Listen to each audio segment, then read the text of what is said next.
You ask Tiger to solve. This deals with linear equations with one unknown. The final result is x equals -2/5. Let's solve it step by step. Simplify the expression. Simplify the arithmetic. Group all x terms on the left side of the equation. Subtract 11x from both sides. Group like terms. Simplify the arithmetic.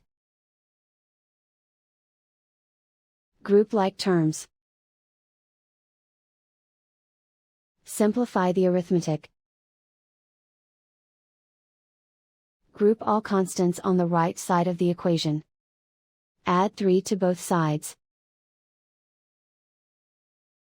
Simplify the arithmetic.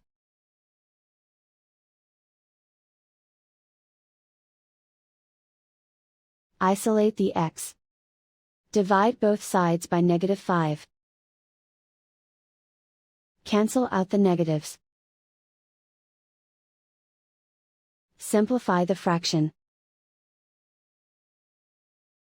Move the negative sign from the denominator to the numerator. And so the final result is x equals -2/5.